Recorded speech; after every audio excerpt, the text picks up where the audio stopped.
It's huge.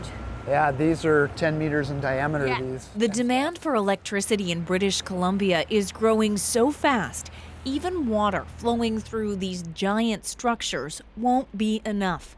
Construction manager Chris Waite spent 8.5 years working on this project. This is a generational type project.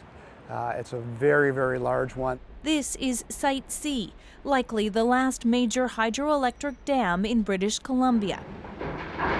It took a decade to build and cost $16 billion. Building dams creates flooding, destroying farmland and traditional territory. This project went forward after decades of opposition and an undisclosed settlement to the First Nation here. Big costs for much needed power. The whole push for electrification, which really means that we need more power on the system. And so Site C is coming on at absolutely the perfect time for that. When Site C is fully online, it will increase BC's power generation by 8%. That's enough to power close to 500,000 homes, but it's not enough to keep up with increasing demand. BC Hydro expects demand for electricity to grow 15% or more in the next 6 years due to a growing population, industrial expansion, electric vehicles, and even artificial intelligence. AI is a huge energy hog, so we're expecting an incredible increase in demand, and Site C won't be anywhere near sufficient to cover that increase. Andy Hira runs the Clean Energy Research Group at Simon Fraser University. He says another problem, climate change, can mean less water. Less water means less energy.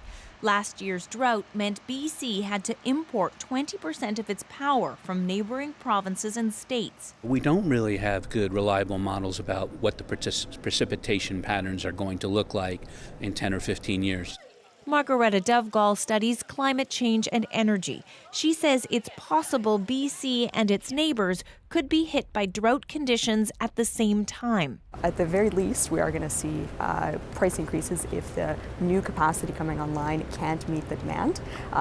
Possible as well that we see things like brownouts. BC Hydro says it plans for fluctuations and will announce new renewable projects later this year, according to CEO Chris O'Reilly.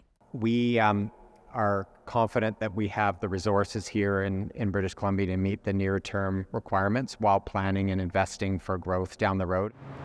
And this is the thing that spins around. This spins at 72 RPM. Site C is part of that plan. This is our last one, unit number 6.